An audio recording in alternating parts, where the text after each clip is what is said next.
नमस्कार, आप देख रहे हैं धा न्यूज और मैं हूं अभिषेक मिश्रा।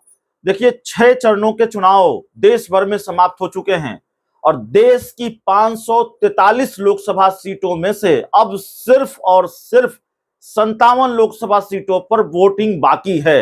यानी कि सिर्फ 57 सीटों पर चुनाव होने बाकी हैं। तो लोकसभा के चुनाव तकरीबन समाप्त हो चुके हैं। आखिरी चरण की वोटिंग 1 जून को है और 1 जून को बिहार की 8 लोकसभा सीटों पर भी वोटिंग होनी है। तो सिलसिलेवार तरीके से हम बिहार की उन 8 लोकसभा सीटों पर अलग अलग वीडियो में, अलग अलग खबरों में बात करेंगे और ये समझने की कोशिश करेंगे कि आखिरकार इन 8 लोकसभा सीटों में किसका पलड़ा भारी है और इन 8 लोकसभा सीटों का जो सियासी गणित है वो किस तरह का गणित है, इसको हम समझने की कोशिश करेंगे। तो आज हम अभी जो बात करेंगे, बक्सर लोकसभा सीट की बात करेंगे। बक्सर लोकसभा सीट को लेकर क्या स्थिति है, बक्सर लोकसभा सीट में किसका पलड़ा भारी है, भारतीय जनता पार्टी का गढ़ माने जाने वाली इस सीट पर क्या होने जा रहा है 2024 में और क्या यह सीट एनडीए के हाथ से छिटकने जा रही है। देखिए, बिहार में 2019 के लोकसभा चुनाव में एनडीए को 40 की 39 सीटें आई थी, 40 में से 39 सीटें आई थी। इतना शानदार स्ट्राइक रेट रहा था एनडीए का। जाहिर है वो स्ट्राइक रेट 2024 में नहीं आना है और कुछ सीटें घिसकनी है, कुछ सीटें छिटकनी है हाथ से, कुछ सीटों का नुकसान एनडीए को होना है। तो उन सीटों में से क्या बक्सर की भी सीट है जिसका नुकसान एनडीए को होना है, इसको हम समझने की कोशिश करेंगे। देखिए, कई फैक्टर हैं जिसकी वजह से यह माना जा रहा है कि बक्सर की सीट इस बार एनडीए के हाथ से छिटक सकती है।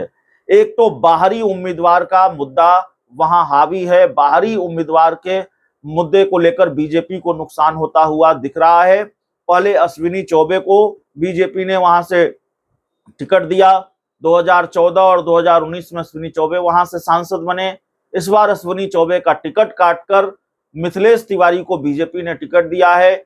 बाहरी उम्मीदवार का मुद्दा हावी है। मिथिलेश तिवारी बक्सर के नहीं हैं जाहिर तौर पर, लेकिन भारतीय जनता पार्टी के बड़े कद्दावर नेता हैं। भारतीय जनता पार्टी में बड़ी जिम्मेवारी संभालते रहे हैं, पार्टी के विधायक रहे हैं और इसलिए शायद बीजेपी ने उन पर भरोसा जताया है। लेकिन फिर भी बाहरी उम्मीदवार का मुद्दा बक्सर में जब हमने कई लोगों से बातचीत की तो इस तरह की बात वो करते नजर आए थे। बीजेपी की एक दिक्कत बक्सर में यह है कि अश्विनी चौबे की नाराजगी, प्रधानमंत्री नरेंद्र मोदी की जब सभा हुई अश्विनी चौबे नजर नहीं आए। हालांकि पीएम मोदी की दूसरी सभाओं में अश्विनी चौबे नजर जरूर आए थे, लेकिन बक्सर लोकसभा क्षेत्र में जब माफ कीजिएगा, पीएम मोदी की सभा हुई उसमें अश्विनी चौबे कहीं दिखाई नहीं दिए, कहीं नजर नहीं आए।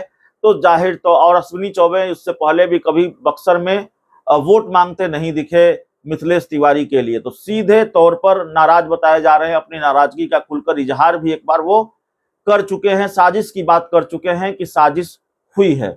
तो बक्सर में अश्विनी चौबे की नाराजगी और इस नाराजगी से फिर मिथिलेश तिवारी पर भीतरघात का खतरा भी है क्या, यह भी सवाल है। और भीतरघात हुआ तो एक और बड़ा नुकसान, एक और बड़ा फैक्टर जिसकी वजह से मिथिलेश तिवारी के हाथ से यह सीट निकलती दिखाई दे रही है। तो बाहरी उम्मीदवार का मुद्दा और अश्विनी चौबे की नाराजगी का मुद्दा, और उसके बाद वहां एक और उम्मीदवार खड़े हैं निर्दलीय उम्मीदवार के तौर पर, पूर्व आईपीएस आनंद मिश्रा।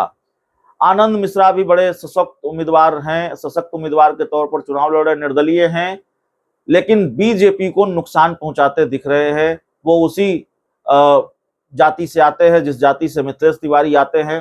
तो जाहिर तौर पर वोटों का अगर बंटवारा होगा, वोट छिटकेंगे, आप इधर उधर बिखरेंगे, तो इसका सीधा फायदा आरजेडी उम्मीदवार सुधाकर सिंह को मिलेगा। सुधाकर सिंह एक शानदार छवि के नेता, आरजेडी ने उनको मैदान में उतारा है और सुधाकर सिंह नीतीश विरोध की मुखर आवाज माने जाते रहे हैं बिहार में। तो खैर, अलग अलग फैक्टर होते हैं। सुधाकर सिंह उस जाति से आते हैं जो उनकी जाति की बहुलता भी ठीक ठाक है बक्सर लोकसभा क्षेत्र में। पिछली बार उनके पिता जगदानंद सिंह चुनाव लड़े थे और जिनको अश्विनी चौबे ने हराया था। इस बार जगदानंद सिंह के बेटे सुधाकर सिंह मैदान में हैं।